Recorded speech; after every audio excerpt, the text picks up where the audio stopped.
আসসালামু আলাইকুম সুপ্রিয় জাতীয় বিশ্ববিদ্যালয়ের শিক্ষার্থীগণ। জাতীয় বিশ্ববিদ্যালয়ের মেন ওয়েবসাইটে দুটি গুরুত্বপূর্ণ পরীক্ষার ফলাফল প্রকাশ সংক্রান্ত আপডেট নোটিশ প্রকাশ করা হয়েছে।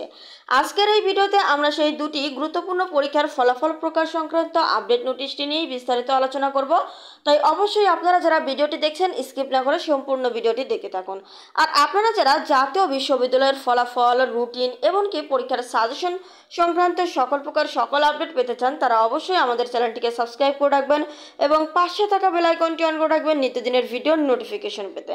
সো ভিউয়ার্স, আপনারা দেখতেই পাচ্ছেন আমরা জাতীয় বিশ্ববিদ্যালয়ের মেন ওয়েবসাইটে রয়েছি এবং সেখানে আজ অক্টোবর মাসের 2 তারিখ জাতীয় বিশ্ববিদ্যালয়ের 2022 সালের ট্যুরিজম অ্যান্ড হসপিটালিটি ম্যানেজমেন্ট দ্বিতীয় বর্ষ চতুর্থ সেমিস্টার পরীক্ষার ফলাফল প্রকাশ সংক্রান্ত বিজ্ঞপ্তি প্রকাশ করা হয়েছে। এছাড়াও 2022 সালের বিএফএ ডিগ্রি, 2021 সালের BFA pass degree 1 part 2 part 3 সমন্বিত এবং 2021 সালের BFA honours part 1 part 2 part 3 এবং পার্ট 4 ফাইনাল পরীক্ষার ফলাফল প্রকাশ সংক্রান্ত বিজ্ঞপ্তি প্রকাশ করেছে।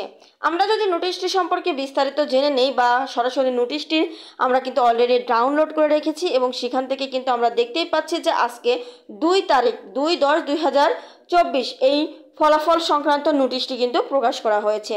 তাহলে এই ফলাফলে কোনো প্রকার ভুল ত্রুটি যদি থেকে তাহলে সেক্ষেত্রে আপনারা জাতীয় বিশ্ববিদ্যালয় কর্তৃক লিখিতভাবে আবেদন জানাতে পারবেন। তা কিন্তু 1 মাসের মধ্যে সংশোধন অথবা ফলাফল সম্পূর্ণ বাতিল করার ক্ষমতা কিন্তু বিশ্ববিদ্যালয় কর্তৃপক্ষ সংরক্ষণ করে। তো দেখুন, আপনারা এই ফলাফল দেখার জন্য www.nu.ac.bd ওয়েবসাইটে গিয়ে প্রকাশিত বিজ্ঞপ্তি ব্যতীত অন্য কোনো সূত্র অনুসরণ না করার অনুরোধ করা হলো। অর্থাৎ শুধুমাত্র আপনারা এই যে কোনো তথ্যের জন্য www.nu.ac.bd গিয়ে চেক করবেন, বাদবাকি অন্য কোথাও আপনারা কোনো পদ্ধতি কিন্তু অবলম্বন করবেন না, সে বিষয়টি জাতীয় বিশ্ববিদ্যালয় জানিয়ে দিয়েছে। তাহলে অবশ্যই আপনারা যারা এই পরীক্ষায় অংশগ্রহণ করবেন আপনাদের কাঙ্ক্ষিত রেজাল্টটি দেখে নেবেন। ধন্যবাদ সবাইকে।